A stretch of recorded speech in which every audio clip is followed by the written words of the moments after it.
Hello student, जो हमारी basic mathematics की क्लास चल रही है उसमें आज का अपना टॉपिक है टाइप्स ऑफ एंगल।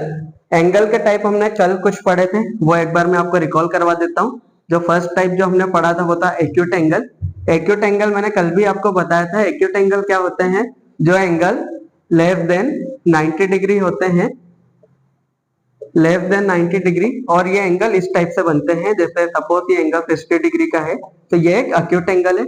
सेकेंड जो एंगल है वो मैंने आपको बताया था राइट एंगल। राइट एंगल वो होते हैं जो एग्जैक्ट 90 डिग्री के होते हैं।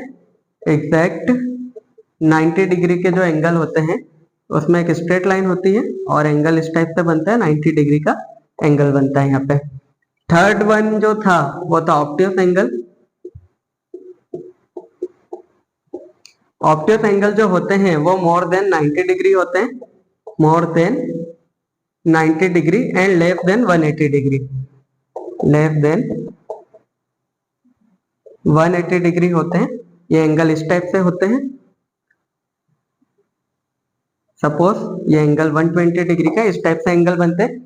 इन तीन के अलावा जो अब हम पढ़ने जा रहे हैं, ये तीन हम कल पढ़ चुके थे तीनों एंगल के बारे में। अब वन बाय वन अब हम नेक्स्ट वाला पढ़ते हैं। जो फोर्थ वन है वो है straight angle. Straight angle, straight angle में से स्ट्रेट लाइन, यहाँ पे जो एंगल बनेगा वो 180 डिग्री का होगा और ये एक स्ट्रेट एंगल होगा। स्ट्रेट एंगल का मतलब होता है जो एंगल 180 डिग्री के होते हैं वो सारे एंगल स्ट्रेट एंगल होते हैं। जो नेक्स्ट एंगल है वो होता है reflex angle. Reflex angle, reflex angle जो होते हैं वो होते हैं एंगल बिटवीन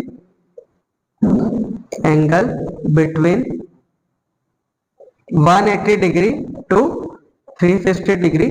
जो भी 180 डिग्री से 360 डिग्री के बीच के एंगल होते हैं वो सभी एंगल रेफ्लेक्स एंगल होते हैं। अब नेक्स्ट है कॉम्प्लीमेंट्री एंगल। कॉम्प्लीमेंट्री एंगल क्या होते हैं? जिनका सम 90 डिग्री होता है। सम 90 डिग्री हो जाए तो एंगल कॉम्प्लीमेंट्री होते हैं। यहाँ हम एक एंगल ड्रॉ करते हैं। एक एंगल मैं ले लेता हूँ यहाँ पे 60 डिग्री का, एक एंगल मैं यहाँ पे बना देता हूँ 30 डिग्री का। जब हम इन दोनों का सम करेंगे तो सम 90 डिग्री हो जाएगा और ये दोनों एक दूसरे के कॉम्प्लीमेंट्री एंगल हो जाएंगे। अब इसके बाद जो हमारा नेक्स्ट एंगल है वो होता है सप्लीमेंट्री एंगल। ये भी सिमिलरली, पर यहाँ पे सम जो होता है वो 180 डिग्री हो जाता है। 180 डिग्री की स्ट्रेट लाइन होती है। यहाँ पे मैं एक एंगल ड्रॉ कर देता हूँ ये 40 डिग्री का, और यहाँ पे मैं एक एंगल ड्रॉ कर देता हूँ 140 डिग्री का। जब हम इन दोनों एंगल का सम करेंगे तो ये 180 डिग्री हो जाएगा और सप्लीमेंट्री एंगल हो जाएंगे एक दूसरे के। सप्लीमेंट्री एंगल के बाद हम पढ़ते हैं एडजेसेंट एंगल। एडजेसेंट एंगल क्या होता है? एडजेसेंट एंगल के लिए they have a common vertex. Second जो होता है दे हैव अ कॉमन, यहाँ पे साइड भी बोल सकते हैं, आर्म भी लिख सकते हैं। देखिए मैं यहाँ पे ड्रॉ करता हूँ। मैंने एक साइड ड्रॉ कर दी है, ऊपर एक एंगल बना देता हूँ, एक एंगल नीचे बना देते हैं। अब यहाँ पे देखिए, यहाँ पे एक एंगल बनाए, यहाँ पे एक एंगल बनाए, कॉमन वर्टेक्स है ओ नाम दे देते हैं, कॉमन आर्म को ओ ए नाम दे देते हैं। तो ये देखिए यहाँ पे दो एंगल है जिसमें कॉमन आर्म है और एक कॉमन साइड भी है। Common vertex, common side. Next है linear pair angle. Linear pair angle क्या होते हैं? ऐसे एंगल जिनका सम जो होता है जो एक ही लाइन पे बने और सम 180 डिग्री हो जाए। The sum of linear pair angle is 180 degree. तो ऐसे एंगल जो होते हैं यहाँ पे 120 या 60 का प्लस करेंगे तो 180 हो जाएगा। तो ये दोनों एंगल लीनियर पेयर एंगल है। नेक्स्ट है vertically opposite angle. Vertically opposite angle में क्या होता है? Four angle formed when two lines intersect.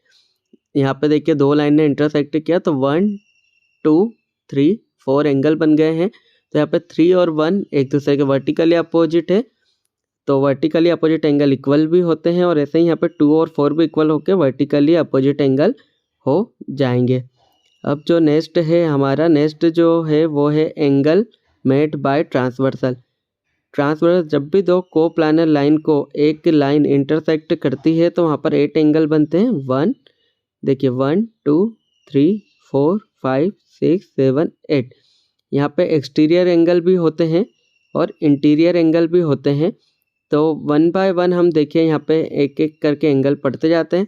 तो जो इनका जो फर्स्ट टाइप होता है, फर्स्ट टाइप जो इनका होता है वो होता है अल्टरनेट एंगल।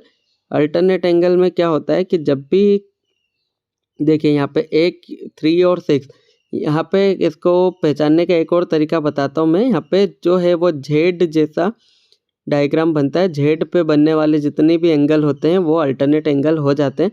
जैसे यहाँ पे देखिए और देखेंगे हम तो यहाँ पे 4 और 6, 4 और जो 5 है वो भी एक जेड बना रहा है। तो ये भी एक दूसरे के अल्टरनेट एंगल। नेक्स्ट है करस्पॉन्डिंग एंगल। करस्पॉन्डिंग एंगल जो होते हैं यहाँ पे देखिए एक एक्सटीरियर में है एंगल 2 और एक इंटीरियर में एंगल 6, तो ये एंगल एक दूसरे के करस्पॉन्डिंग एंगल हो जाएंगे। ऐसे ही कभी हम डायग्राम देखें तो यहाँ पे एंगल 3 और एंगल 7 भी एक दूसरे के करस्पॉन्डिंग एंगल हो जाएंगे। देखिए एंगल 3 और एंगल 7 एक दूसरे के करस्पॉन्डिंग। नेक्स्ट है को इंटीरियर एंगल। को इंटीरियर एंगल में ये जो एंगल होते हैं ये सेम साइड ऑफ ट्रांसवर्सल होते हैं, जो एक ही ट्रांसवर्सल पे बने होते हैं। जैसे यहाँ पे देखिए 4 और 6 भी को इंटीरियर एंगल है और 3 और 5 भी को इंटीरियर एंगल है।